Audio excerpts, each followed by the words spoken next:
Queen Elizabeth II, the UK's longest-serving monarch, has died at Balmoral, aged 96, after reigning for 70 years. In a statement released earlier, Buckingham Palace said the Queen died peacefully at Balmoral this afternoon.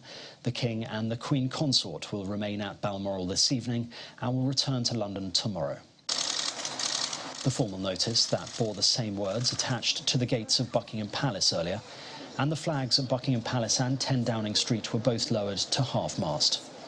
The Queen, who had just on Tuesday received the new Prime Minister Liz Truss and Boris Johnson at her official residence, was being cared for by doctors who were concerned for her health. King Charles III released a statement soon after the news broke, saying, "The death of my beloved mother, Her Majesty the Queen, is a moment of the greatest sadness for me and all members of my family. We mourn profoundly the passing of a cherished sovereign and a much-loved mother. I know her loss will be deeply felt throughout the country, the realms and the Commonwealth, and by countless people around the world. During this period of mourning and change, my family and I will be comforted and sustained by our knowledge of the respect and deep affection in which the Queen was so widely held."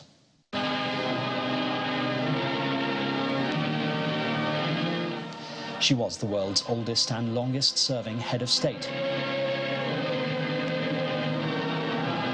Came to the throne following the death of her father, King George VI, on February the 6th, 1952, when she was just 25.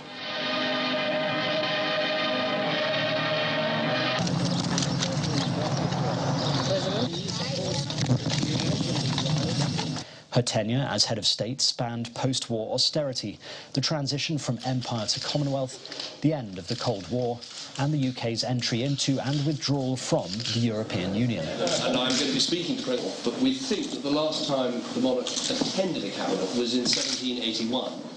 Her reign spanned 15 prime ministers, starting with Winston Churchill, born in 1874, and including Liz Truss, born 101 years later in 1975, and appointed by the Queen earlier this week.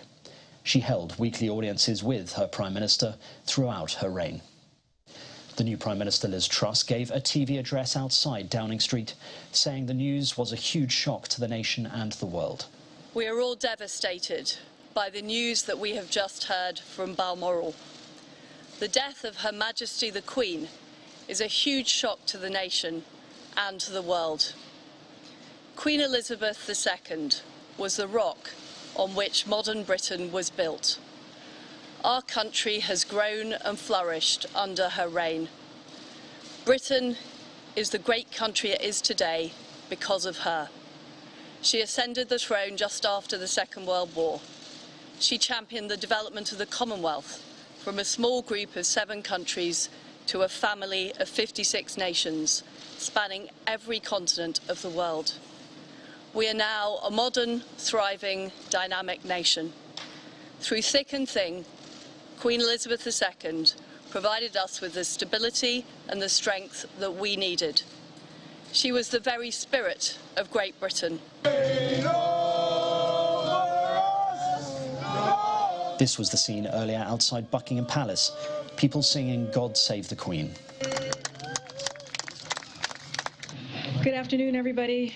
All right. And the news spread quickly around the world, here interrupting the White House press briefing. Okay, so that's been confirmed. Okay, the royal family. So, as I said earlier, you know, our hearts and our thoughts go to the family members of the Queen, goes to the people of the United Kingdom. The palace says... Here, Canada's CBC reporting the Queen's death. The Queen died peacefully at Balmoral this afternoon. And here, Russian TV breaking the news. Earlier, her family gathered at her Scottish estate after concerns grew. All the Queen's children travelled to Balmoral near Aberdeen after doctors placed the Queen under medical supervision.